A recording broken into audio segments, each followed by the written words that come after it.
मध्य प्रदेश में बीजेपी ने अपने हारने वाले प्रत्याशी और रूठों को मनाने का जो प्लान था उसको कैंसिल कर दिया है, क्योंकि गृह मंत्री और बीजेपी के वरिष्ठ नेता अमित शाह ने ऐसा प्लान बनाया है जिसके बाद अपनियों से बगावत की जो बू आ रही थी, जो लोग बगावती सुर अपनाए हुए थे, उनको एक बड़ा झटका दे दिया है। दरअसल केंद्रीय गृह मंत्री अमित शाह ने सोमवार को ग्वालियर में चुनावी तैयारियों की समीक्षा की और इस समीक्षा के दौरान उन्होंने पार्टी के कार्यकर्ताओं को वो टास्क दे दिया जो जीत का मंत्र कहा जा रहा है। दरअसल अमित शाह ने कहा कि सपा और बसपा के उम्मीदवारों की मदद करो, वो जितने मजबूत होंगे उतना हमें फायदा होगा, वहीं कांग्रेस को सबसे ज्यादा नुकसान पहुंचाएंगे। उन्होंने कहा है कि अपने रूठे हुए फूफाओं यानी बीजेपी के बागी नेताओं को मनाने की कोई जरूरत नहीं है। शाह ने कहा कि अगर वो मान रहे हैं तो ठीक है, वरना आगे बढ़ो। फूफा अपने आप 10 तारीख यानी 10 नवंबर तक पार्टी का प्रचार करते हुए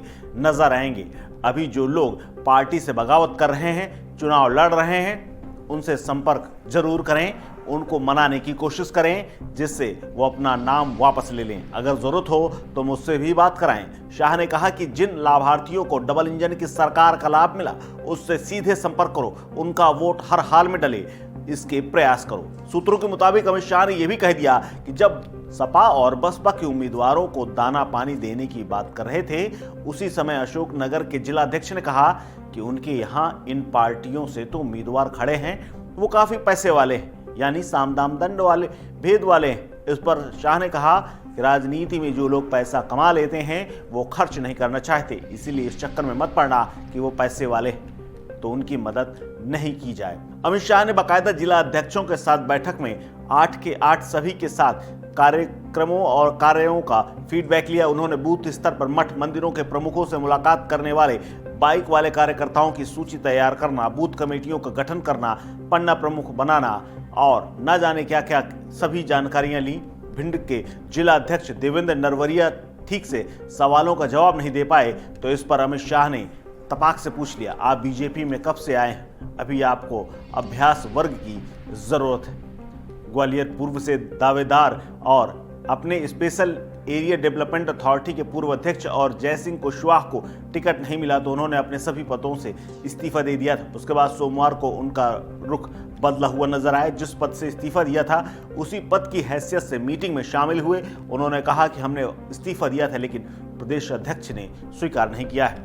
दरअसल उन्होंने कहा कि पार्टी भारी बहुमत से चुनाव जीत रही है, 34 में से 30 सीटें आ रही हैं, लेकिन जब उनसे पूछा गया कि 4 कौन सी सीटें हैं जिन पर पार्टी हार रही है तो इस पर वो कुछ नहीं बोले और कुछ नहीं बताया। इसके अलावा अमित शाह ग्वालियर चंबल अंचल के जिलाध्यक्षों को वार्ड के भ्रमण के साथ बीजेपी के स्टिकर लगाने का होमवर्क दे दिया है। उन्होंने कहा कि विधानसभा का चुनाव साधारण नहीं है, इस चुनाव से प्रदेश के विकास के साथ साथ भविष्य की दिशा तय होगी, इसीलिए हम सभी को ये चुनाव मिलजुल कर लड़ना है। उन्होंने ये भी कहा कि मतदान के दिन प्रत्येक कार्यकर्ता अपना अपना वोट डाले, इसके बाद परिवार का एक एक वोट डलवाए और उसके बाद कम से कम 3 परिवारों के वोट डलवाए जाएं।